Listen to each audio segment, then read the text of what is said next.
Hi, everybody, and welcome to Love Amplified.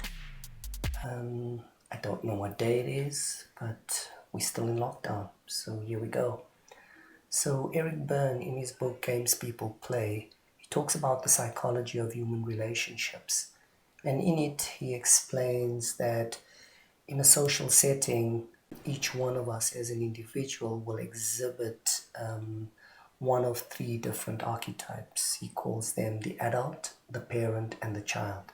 And in this next segment that you're about to see, I give you some insight into that and the dynamics that exist between these.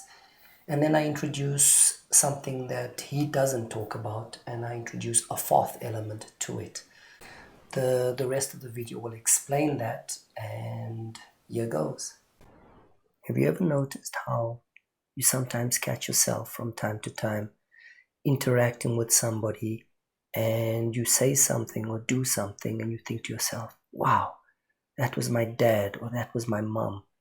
And you've just in that moment literally acted or said something exactly as they would. So in that sense, you actually became your parent, your mom or your dad.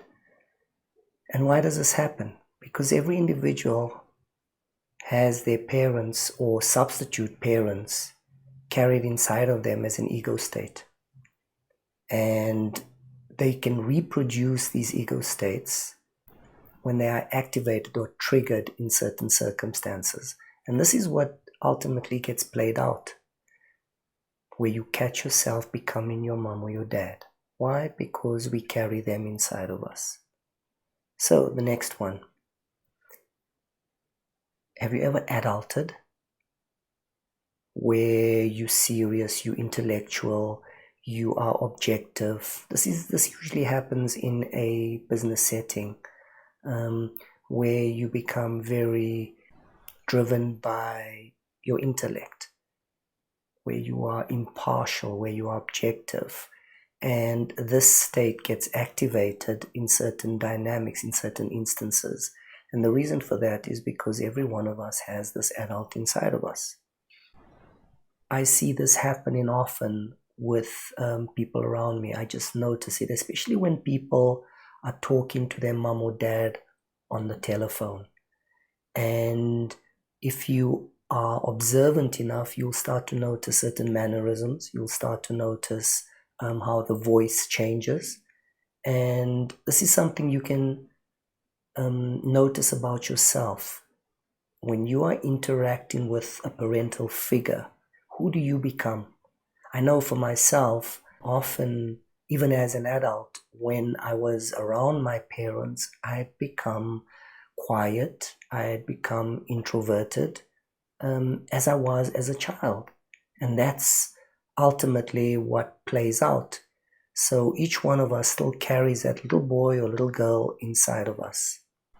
So let's look at this. So we all have a parental ego state, an adult ego state, and then the child ego state. And these play out in different ways in all of our relationships. In certain instances, you can notice which one is more dominant, but usually they're domain specific. They show up with different people and in different environments. In the simplest form, each one of us is a parent, an adult, and a child. Now let's look at the dynamics that play out here. Parent, adult, child.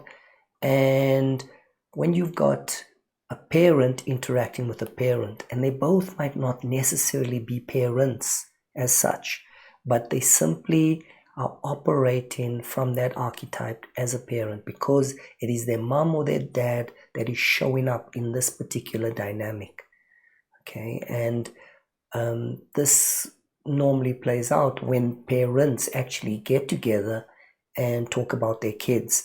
They are being parents in that particular dynamic, and that is what is being played out. Let's look at the next one. When you've got a parent interacting with an adult. An example of this is when the parents go to meet the teachers and discuss the child's performance. So you've got a parent and you've got an adult. The teacher hopefully is playing the role of the adult, objective, impartial, all of that. And the parent very seldom is able to step out of the parenting aspect and become an adult, where they interacting from one adult to another. They're usually interacting as a parent with an adult called a teacher, and that produces a particular dynamic. The next one is when you've got the parent interacting with the child. Again, to remind you, this is not necessarily an actual parent interacting with an actual child. This could be two adults, one playing the parent role, one playing the child role, and that dynamic gets played out. Why? Because of certain triggers that show up, and one simply assumes the role of parent and the other one assumes the role of child. Check in your relationships, especially your intimate ones, how this often shows up. Then you've got all these different variations showing up. Adult to parent, adult to adult, and an adult to child. Adult to child, as an example, you've got the teacher with the student, and that particular dynamic exists.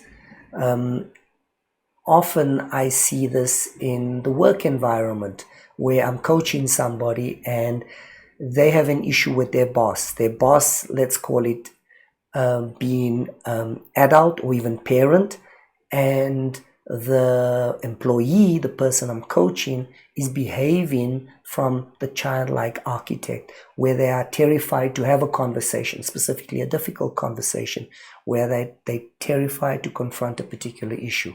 They've adopted a childlike persona, okay, and they are and that restricts them from behaving as an adult when it comes to two adults interacting with each other.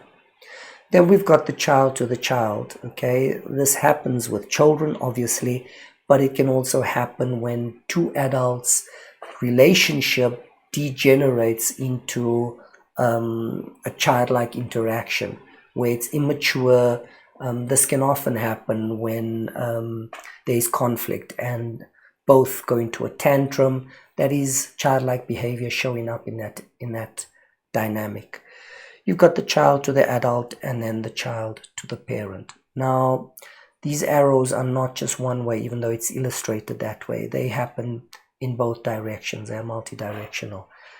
The whole point of this is for you to recognize, who do you become in certain dynamics, in certain encounters with different people in different environments. When are you the parent? When are you the adult? When are you the child? And make no mistake, we play each one of these, okay? And there's a whole host of characteristics that go with every single one of these dynamics.